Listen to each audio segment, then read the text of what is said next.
Hey guys, my name is Amber. Welcome back to my channel, Amber Reads Romance.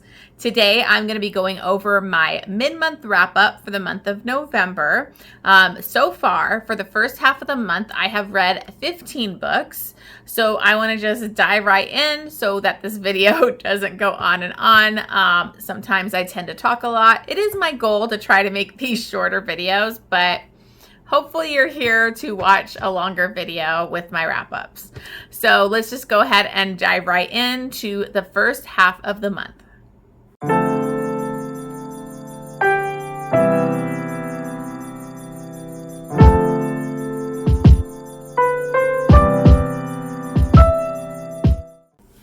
Okay, so the beginning of the month started out with one of my highly anticipated reads. It is an arc that I got, and it is actually the last book in Jagger Cole's Mafia series.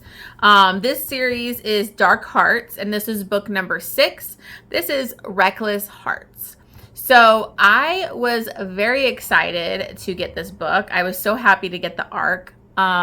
If you are new to my channel or if you haven't seen this before, I really fell in love with Jagger Cole thanks to the book Refuge, because she actually read them during the Mafia readathon, and so I immediately picked it up and I loved it. So I've loved every book in this series. The last book I didn't like as much, but I still was kind of nice on my review because it was an arc. And in Reckless Hearts, we are actually following the one of the Greek brothers, Deimos.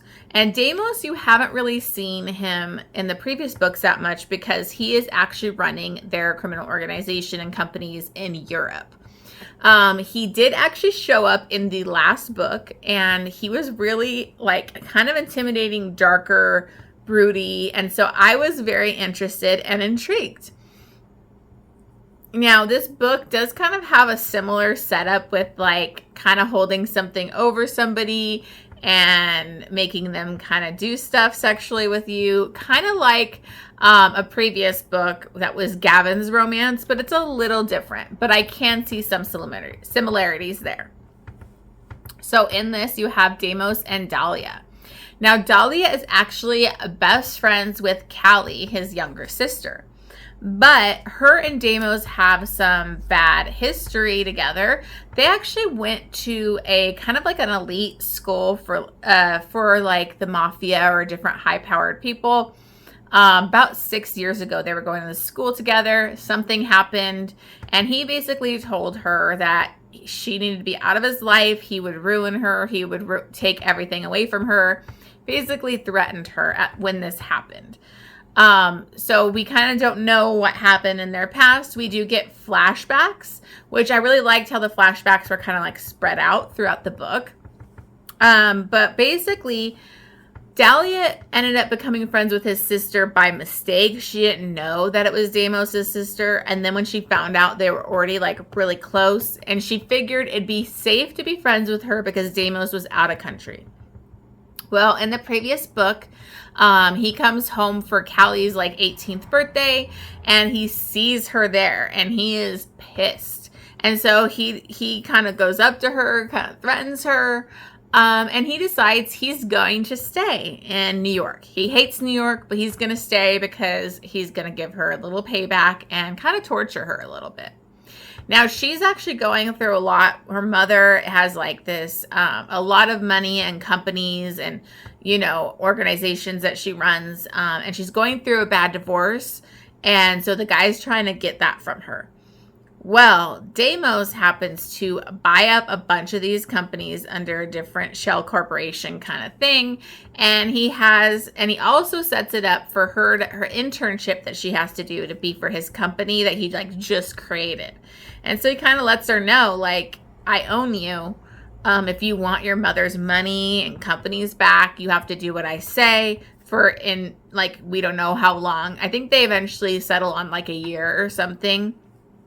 But basically, I own you. You're going to do what I want. You're going to work for me and all that kind of stuff. So it does have those similar kind of feels. But it is kind of like a bully romance. He supposedly hates her and wants revenge. But But when you get these flashbacks to them from school, you get to see that he was like obsessed with her. He's basically like, admittedly, and he brings it up, that he is a psychopath. He doesn't have those normal feelings. He went through something pretty traumatic as a younger man, which, you know, that's one of the trigger warnings. So he does have some issues, and a lot of his family doesn't even know what happened to him. So this is kind of like their romance. They are both into a lot of the same kinks, and so they're kind of like this perfect match. The chemistry was insane. The spice in this book, I think it's like one of the spiciest ones in the series. I think I gave it, I gave it 4.5 chilies. It was high spice because you have primal play, impact play, rough sex. So they like to do the whole like primal play where he has like no furniture in his living room. It's this huge open space. He turns off the lights and she runs, and he'll like chase her down and F her, and it's just rough. That's like their dynamic that they like. So there was a really cool, like, you know, danger stuff going on, who's doing what. They're like, he always has a really good third act that's like intense and high stakes for our characters. And so I really liked it. You could tell that he had been like pining for her for years. She kind of liked him. There's a whole kind of secret identity thing that happens in the past. So a lot of the flashbacks I found really interesting. I liked it. It built the tension. It was angsty. It was sexy. I really liked it. So I gave this 5 stars, and it was 4.5 chilies. So I definitely recommend. Trigger warnings: there is child abuse, sexual assault, murder, violence, and then you have all those kinks as well. So I would definitely recommend this one. The next book that I read was Sweet Thing by J.A. Huss. I think this is my first J.A. Huss. I ended up listening to this on audiobook, and it was a really quick, like, taboo, kinky little read. This is between Riker and Arya. And Arya is actually 17 years old, just about to turn 18, like in a couple days. She's staying with her sister, who's, you know, a grown woman, for like, I think it was summer or break or something. And her sister has to go out of town to do something. And so she's kind of staying at her place and is going to sit in on this meeting her sister has to do for like their building. And this guy has to come in, kind of pitch to like live in this area. And it's like this area full of like musician and artists and stuff that needs studio space. And so he comes in, and that is Riker, and he is 35, and he admittedly likes younger women. Like, he's all about younger women, which is kind of ick at first, but it wasn't bad. So he kind of just assumes it's the sister, and so she's older. So they kind of hit it off. They're going to go back to her place, which she didn't really get. That means like sex. And so she has to like confess to him, like, no, I'm actually 17. And he's like freaks out after they have this amazing kiss, and he's really into her. And so he kind of wants to wait until she turns 18 and then have a go at it again. And so it's a very taboo, big age gap. Her father is somebody he has to like try and get to sign on for his business. So like if her father finds out he's with her, it could be bad. It's very like insta love taboo, but it's such a quick, fun read. I enjoyed it for what it was. It is 4 stars.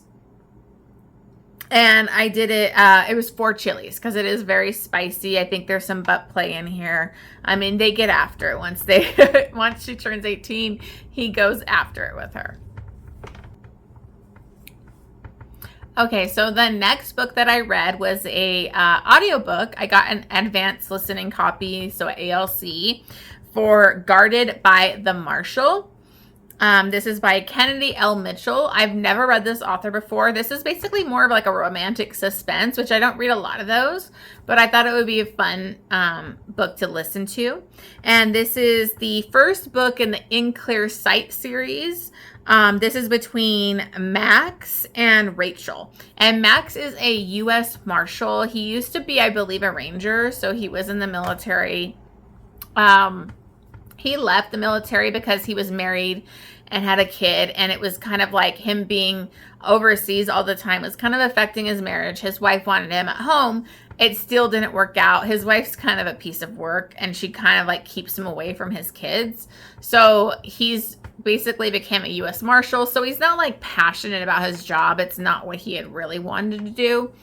And he gets the assignment where he's supposed to take Rachel to, she's going to be under a new identity in the witness protection program. She was basically she was captured by this cult. One of the lower members in the cult ended up capturing her and wanting her to be his wife. And the leader ended up like killing the guy, but like keeping her. And so she was raped, and attacked by these people. So she ends up getting away, and that cult leader is being, put on trial. So she's one of their witnesses. So he's supposed to just take her to the new location, but then they end up setting it up where she's going to have to be recalled. So he's going to have to keep an eye on her and keep her safe till the trial's over, till they recall her. So he ends up taking her to kind of like this town that they take some of their witness protection program kind of people to keep them safe. So it's kind of like this, it's pretty insta-love too, where they really hit it off. He's very into her, but she's going to the witness protection program. So what kind of future can they have? They have the added danger to like this other guy that's in the cult that thinks that she should be his, and he's kind of trying to come after her. So I really enjoyed it. It was a good audiobook. I thought the male narrator did a really great job, like bringing like that Southern charm. But I mean, it wasn't like amazing or anything, but I enjoyed the audiobook. So I gave it 4 stars and 3 chilies because they do get kind of spicy, and he's trying to show her like actual good sexual experience because she was a virgin when she was taken by the cult. So then I read The Brightest Spark. This was an arc, and this is by Victoria Lum. I think it's Lum or Loom. I'm sorry if I'm saying that wrong. I have never read this author, but I really loved this book.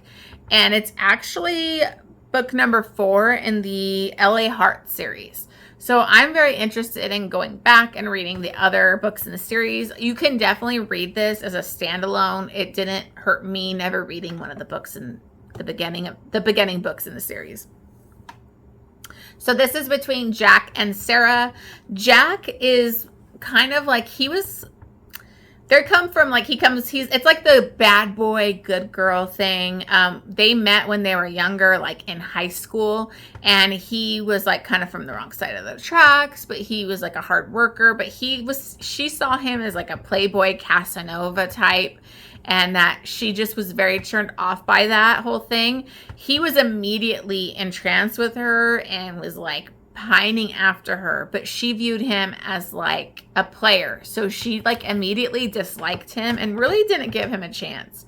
So I think it's been like, I think it's 15 years or 12 years later after they originally met that he's been pining after her this whole time. He's very into her.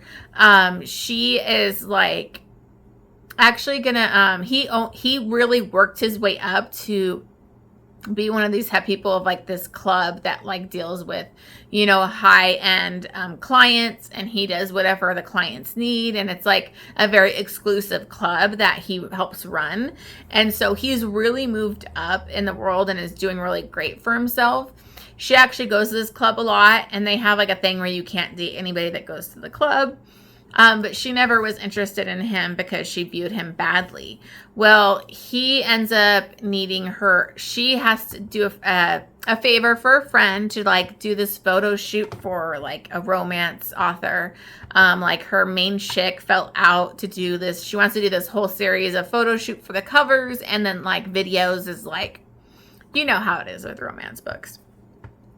And so she sees her and she's like, she's perfect. She's the one I want. And so it's like actually like a reverse harem kind of book. So it's like with multiple men. And then she ends up having to do this photo shoot with Jack too. So this was so hot and angsty. And like, I mean, the pining of this hero, he was so swoon worthy. Like, he was all in for her, and like it was great to see them have all these conversations and get to know. She finally gets to see like the real Jack, and that she really never gave him a shot or tried to get to know him on a deeper level. And so she kind of is like kicking herself for being judgmental because her father is like a player and cheats on her mom and stuff. And so I really loved it because like there was some really hot scenes that they had to like act out for the cover, and it was sexy. And so I really love this. It's definitely like the unrequited love, the pining hero. I die for that kind of stuff. So I thought this was really great. I ended up giving this one 5 stars and 3 chilies. So I really enjoyed this. I think it's a fun read. So the next one I read was kind of a bummer. I read My Stalker, My Protector by Jessa Kane. If you haven't heard, this is supposedly going to be Jessa Kane's last book, which I was very sad because Jessa Kane writes the over-the-top, possessive, crazy, bonkers, wacky novellas, and they're such a great palate cleanser for me. Like, I love reading her novellas. So this is her last one. And I guess it's because of like pirating and like people stealing her work and stuff like that. So hopefully she'll come back. I don't know. But this one didn't really work for me. It was a little, I mean, it's crazy to say over the top because that's what you get with Jessa Kane. So I saw a lot of people loving this. It just didn't really like, I didn't feel it. So this is between Cash and Scout, and he is basically her brother's best friend, and he's also her stalker. He like basically has been leaving her these almost like kind of threatening letters and stuff, which I found that kind of odd. And he's been stalking her. So when her brother has to like go out of town, he is worried about the stalker that she has. So he wants his best friend to protect her and keep an eye on her and have her stay with him. Well, he's basically giving her to her stalker. So it was pretty crazy. I don't know. He was a little over the top with the stalking and the way he behaved. So I kind of was skimming some of the sex scenes and I just wasn't really connecting to it. But I think if you love Jessa Kane, you're probably going to love this. It didn't work for me. Like she has a few other stalker ones that I liked a lot more than this one. So I ended up giving that one 3 stars. And I think it's like a 3 on the chilies because she, you know, and there was like, she does a lot of daddy kink. And he's like, they're like only a couple years different. So I don't really like it when they do that. It's like, how can you call him daddy? He's a couple years older than you. Anyways. Okay. So now we're going to go into a book that I kind of have iffy feelings about because it is one of my favorite authors and I was highly anticipating this book and it kind of let me down a little bit. And that is Contempt by Sam Mariano. Let me just get a drink before we start talking about this one. Okay. Yeah, I'm drinking wine already. I don't care. It's late. It's afternoon Sunday and I'm feeling it. Okay. So Contempt is actually the 3rd book in the Coastal Elite series. Even if It Hurts is one of her big books now that everybody loves talking about. They loved that book. I enjoyed it, but it mostly because it was like a thriller and it kept me on the edge of my seat. But I did not feel like it was HEA. I did not like the hero in that. It's crazy to me that people don't like Carter Mahoney, but they like Dare because he's a total psychopath with no limits. And he's very manipulative and basically like controls his woman's life and cuts off her friendships and everything. So, and then the 2nd book, you have Undertow, which is the parents of this couple.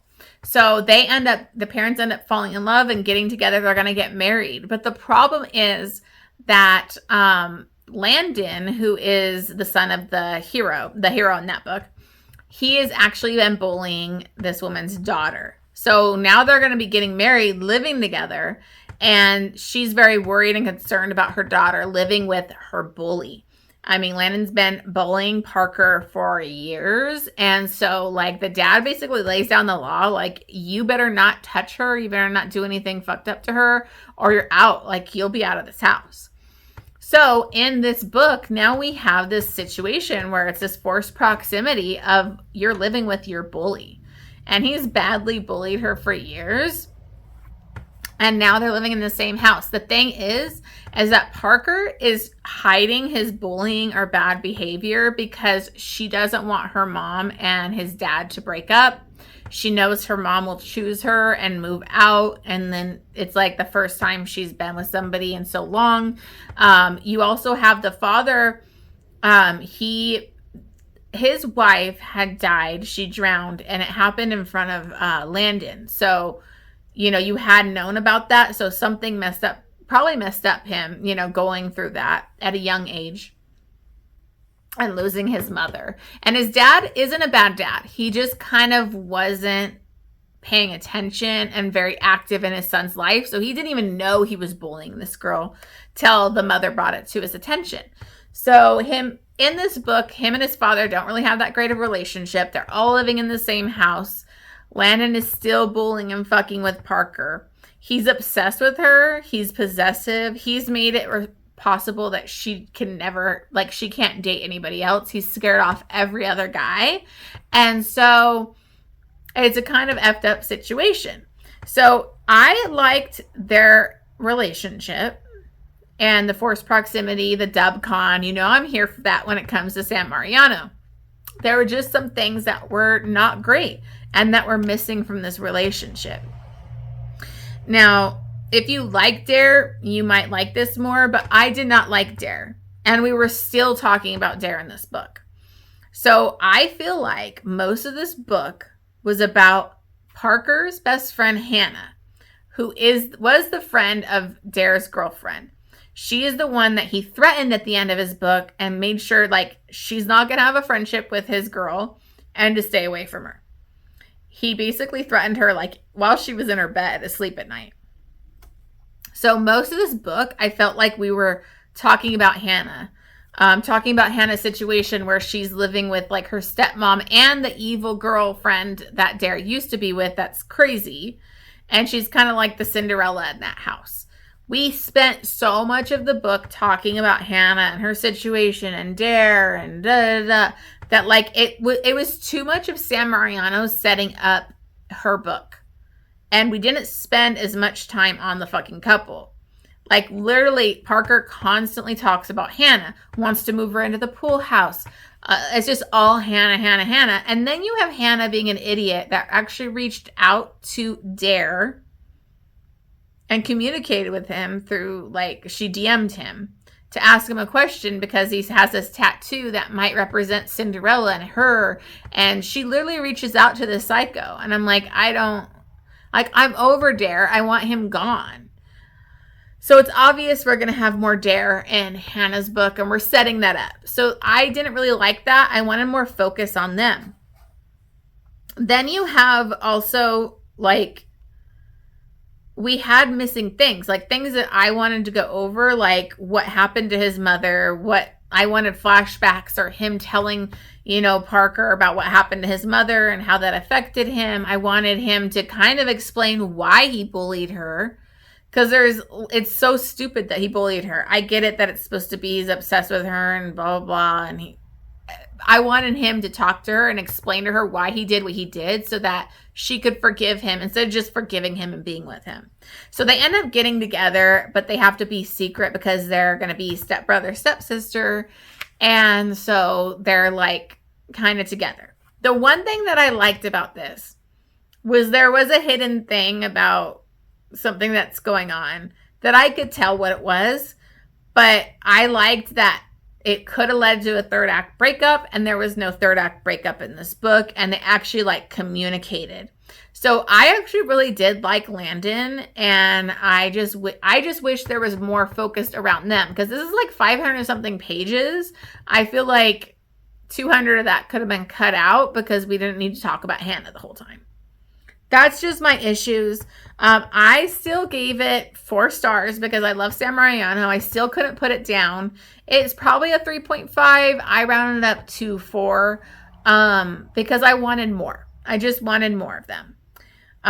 But Sam Mariano does tend to do this. She does kind of like try to like prep her book for later, but I honestly don't like Dare, so I don't want more Dare. So kind of bummed. Okay, so now on to my best read, I think, of the month so far. If I'm thinking about it, I think this is my top read so far. And that is Mother of Death and Dawn by Carissa Broadbent. This is the last book, the third book in the War of the Lost Hearts. This is, I think this series needs more hype. Like, I mean, this is one of the best fantasy series I've ever read. I obviously can't go into it because it's the third book, like everything that happens in this. And there's a lot that goes on. These are thicker books, as fantasies usually are. But it's so well done. I definitely recommend the audiobooks. They're amazing. And this is another 6-star. The last book was a 6-star. This one's a 6-star. I think it's a perfect end of the series. I absolutely loved it. I was getting emotional, like teary-eyed listening to it at work.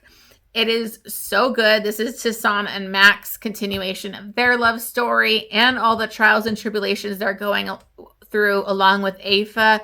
And I really loved Aoife's character. I think she's so complex. I love that the villains and just side characters in this aren't black and white, bad or good. There's so much more to them.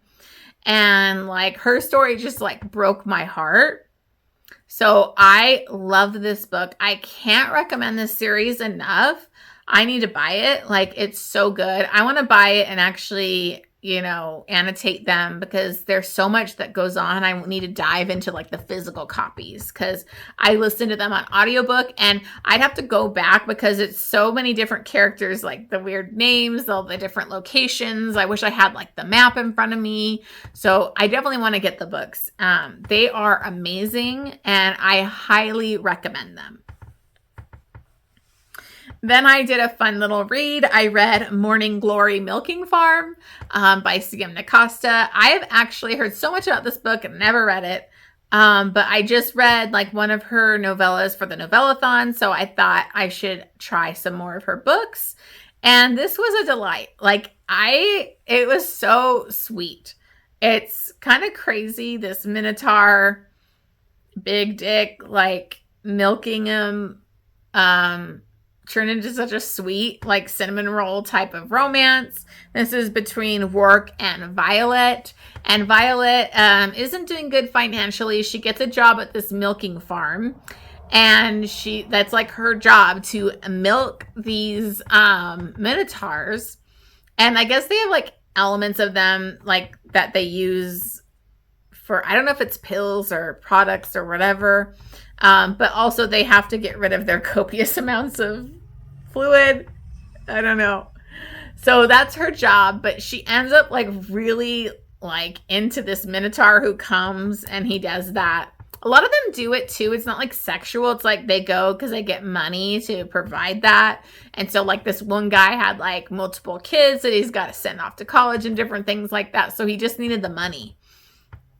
So I just found the whole dynamic, the whole setup of like the milking station, very interesting. And like how that when they started like dating, it was kind of like slow burn. Like he really wanted to make sure that she knew it wasn't just like about the sex or him getting off with her, that like he liked her and wanted to woo her. And so they go on like multiple dates without like doing anything because he wants to make sure she knows that like he's in it and he's interested in her. And he was like trying to help her achieve her goals and go after what she wants. It was just so really, really sweet. So I'm very interested in this world. This is the first book in the Cambric Creek. So I'm definitely going to continue. I was going to read the like Rabbit Run or something like that. But I saw a lot of bad reviews and it wasn't really capturing my attention. So I kind of just decided not to read it this month. We'll see. Maybe I'll get into it later. But, oh, I gave this one 4 stars, and it's 3 chilies. He's very big, and what they have to do to try and get that to work is interesting. Definitely enjoyed it. Okay, so then I read The Lawyer by Marni Mann. This is my first Marni Mann, and I didn't really like it. I listened to this on audiobook. So it was a really quick read, but it felt very two-dimensional, very surface level, very superficial. And so I wasn't really and I've been very frustrated with over-the-top smut in my books lately because it's like smut, no substance. And that's what this felt like that was. I'm not going to write off Marni Mann by no means because it's just one book. But this is between Kendall and Dominic. Kendall is actually kind of like working for her sister. Her sister is like this big reality star, total bitch, treats her sister like crap. And she's kind of like her assistant. She ends up hitting it off with Dominic. They have like a one-night stand. And they were like immediately like insta-lust into each other. But then when she shows up to a meeting late for her like sister's thing, he is actually her sister's lawyer. And so she's kind of like, oh crap, he sees her and is like, well, I can't do anything with her because of that. But he kind of sees her as a star. He's like all about her looks, which that's part of my problem. And he felt like she would be perfect for this other reality show, which she had really no interest in that kind of thing. But he tells her you could make this much money, this, and this. And so he gets her involved in that. And her sister is very hateful and jealous and is like, doesn't want her to take it. So the sister is just very unlikable. I don't really like that in romances when like we make the evil sister. Like I'm kind of tired of that, but my problem with this is like basically they have that one night stand and then they like kind of keep fucking. And he like only talks about her body. Like it's so much about her ass, her tits. Oh, look how good she looks in those yoga pants. So it's very superficial, very like just sex to me. And so the book is mostly sex, and I was tired of the woman being objectified that much. Like it was just kind of, okay, what about her as a person do you like? So anyways, she ends up doing that reality show, and he becomes like her lawyer and helps her out, like drops her sister, and there's like drama and all of that. So it just didn't work for me. I ended up giving this 2.5 stars. The audiobook was really bad because the male narrator, since it was so much sex, and the way he would do the woman's voice and like during sex was so cringeworthy. I was like, no, like it was bad. So I gave it 2.5 stars. It is definitely 5 chilies because they do pretty much about everything. They do anal, they do butt stuff, they do, all the stuff. So it's basically sex. So if you are looking for a really smutty book, I would say go for it. But it wasn't for me. So we'll see. Hopefully the next Marni Mann will be better. I don't know. I'll give her a couple more chances. Okay, and then I continued on reading my Rina Kent. I'm reading her backlist, and I read the 5th book, which is Vicious Prince in the Royal Elite series. I really enjoyed this one, but not as much as the other ones. I didn't connect to the heroine Teal in this. This is Ronan and Teal's romance, and this also has like the revenge plot, and I usually don't really like that much. But Ronan was really likable character in all the books. He was always the smiley, funny guy, party animal kind of guy. In this, you learn he does that as like a defense mechanism and a coping mechanism for the trauma he experienced as a child. There are trigger warnings in this, big ones of child SA, child abuse, PTSD, all of that. So there are some big triggers. Just be prepared for that because it's both him and Teal have experienced that as when they were children. And Teal was actually taken in by Elsa's father at a younger age. Her mother was a prostitute and kind of used her kids to also bring in clients. And there was one specific client that she thinks is Ronan's father, and she wants revenge against him. So she agrees to do this arranged marriage with him so she can get closer to the father to do her revenge. And he does not want this marriage of convenience, so he's trying to talk her out of it, and she won't back out because she has her reasons. So I just didn't really like it because, you know, I thought her revenge was kind of dumb, and she didn't look into who the person really was enough to go after his father the way she did. There is a lot of good spicy times. He's kind of like a voyeur and likes to go to this sex club that like his dad who died, that I think it was his dad. Oh, no, I'm sorry. I'm mixing that up. It was Cole's dad owned. And there's just a lot that goes on in this. I don't want to give away why I didn't like it as much because it's still a decent romance.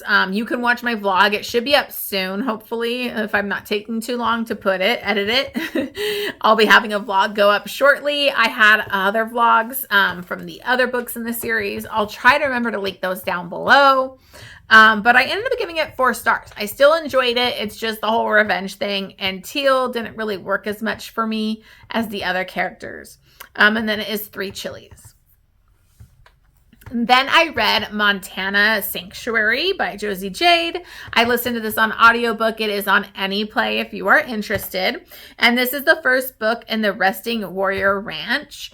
And this is like a ranch that's ran by previous like Navy SEALs. They have like PTSD and trauma.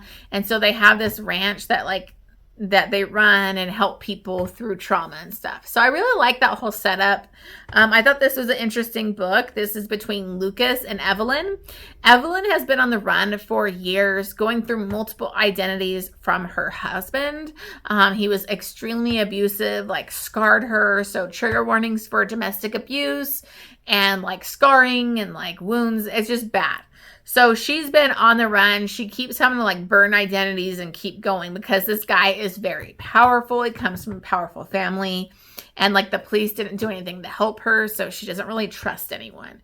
So she ends up going to this Resting Warrior Ranch, and he can tell like instantly that she has trauma and she's always checking her surroundings, and he could tell there's something going on there. They have this like instant connection, and they start to really like fall for each other. And her husband knows where she's at and is like sending her messages, black roses and all this stuff.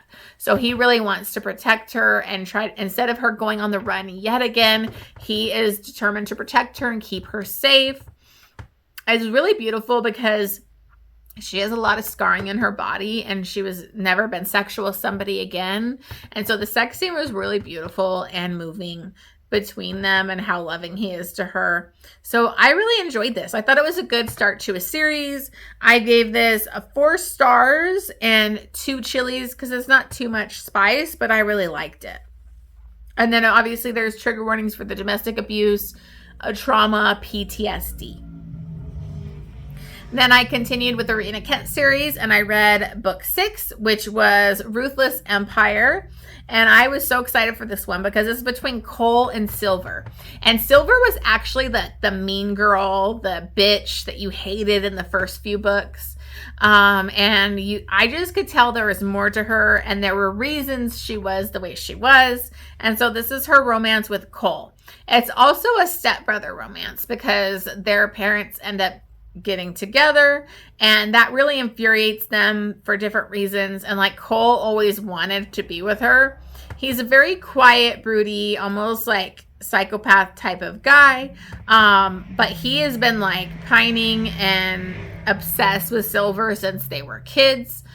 Something tragic happened to him one night, and he ended up finding her at like this park, and she was crying, and she never lets anybody see her cry. And he kind of becomes obsessed with her from that moment on and wants all her firsts. So he's very possessive. She, if you've read this series or the previous book, she was actually engaged to Aiden, who is our hero from the first 3 books. But it was kind of like this fake engagement, and neither one of them really wanted to marry each other. They were just doing it for reasons, for like their parents and everything.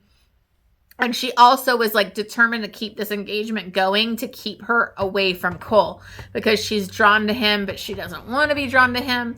Silver's parent, her father is both her parents in the political field, and she is always just doing everything in her power to be like the best daughter and very about image and wants to be the perfect daughter and never do anything to like ruin their careers. So she's very selfless, even though she was made out to be like the selfish bitch. She's not that way at all. And so I really liked her character. I loved her and Cole. They are like so hot and spicy together. I love Cole. He's like this dark, dangerous kind of guy. So I really loved their romance. And they do have to really play the long game to try and be together. There is also a crazy stalker that has been stalking Silver for years. And I think it called himself the Doll Master. And its chapters were like freaking creepy. And when you find out who the Doll Master is, like I had no clue. I was actually shocked. So I think Rina Kent did a really great job. So I gave this one 5 stars and 3 chilies. They're kinky. He likes to tie her up and punish her. Like, it's great. Then I continued to the last book, which was just a novella, and that is Royal Elite Epilogue.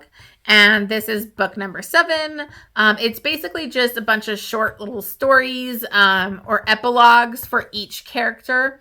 Although a lot of the epilogues were part of epilogues in the books. So I kind of felt like that was a waste because I wanted new stories. So it can feel kind of repetitive, but they did other epilogues in there too. You get to see them with kids. Silver and Kimberly are like friends again. She's even friends with Elsa, who they hated each other in the first 3 books. So I really enjoyed it. I gave that one 4 stars, and it's really no spice in there to me. It's just rehashing the couples. The last book that I read was The Hookup by Kristen Callihan. And this is the first Kristen Callihan I've ever read, and I really loved it. I listened to this on audiobook, so it had the added benefit of Teddy Hamilton, and love Teddy Hamilton. I don't know what it is. He's just perfection. And it helps that this hero is so swoon-worthy. Like, this hero is just hot. He's such like a cinnamon roll, like good guy. Like I loved him. So this is between Drew Baylor and Anna. Drew Baylor is the star quarterback in college. He's basically like on his way to be going to the NFL. He's the top, he's beloved in the school. He's very popular, loved, all of that. He's actually really smart too. So he's not just a dumb jock or whatever. He takes his studies very seriously. And I love that about him, where he wanted to be getting good grades on his merit, like not off of who he is. And then you have Anna. She was kind of like bullied a little bit. She has a lot of insecurities, even though she's hot and curvy, a curvy heroine, very sexy. She has like a lot of insecurities from how she was when she was younger. And she's this hot little feisty redhead. And he is instantly into her when they sit next to each other in class. They kind of have a bad first impression. I think he called her like Big Red, and she got like pissed. And they run into each other at like a party, and they end up having a one-night stand. And it was amazing and everything. He wants more. She doesn't really think there could ever be more. She doesn't think she's like good enough or would be able to be with somebody like Drew Baylor. And so she can kind of be a prickly heroine. She's got her insecurities and issues. So they end up kind of having this hookup thing where they're going to be kind of like fuck buddies. And, but like he's really falling for her and he wants more. And so it's very angsty when like things kind of go wrong for them a little bit, where you're like, oh, like you want them to be together. It's just, he is so amazing. He's so sweet. I mean, anybody would want to be with this guy. Like he's so dreamy. And so this was very angsty. One of the most swoon-worthy, I think he's going on a list of swoon-worthy heroes for me because I absolutely loved him. And it was just great. It's such a great football romance, and I really loved it. Some good caretaking in here. They have lots of like intimate conversations and getting to know each other, and you could just feel that they were meant for each other. So I gave this 5 stars and 3 chilies for the spice. I really, really loved it. So those are my books for the month, first half of November. Thank you so much for watching this. If you could please like and subscribe, leave me a comment down below. I started BookTube like the beginning of 2023, so I really appreciate all you guys subscribing and liking to my videos. I appreciate you so much. As always, thank you for watching, and I will see you on the next one.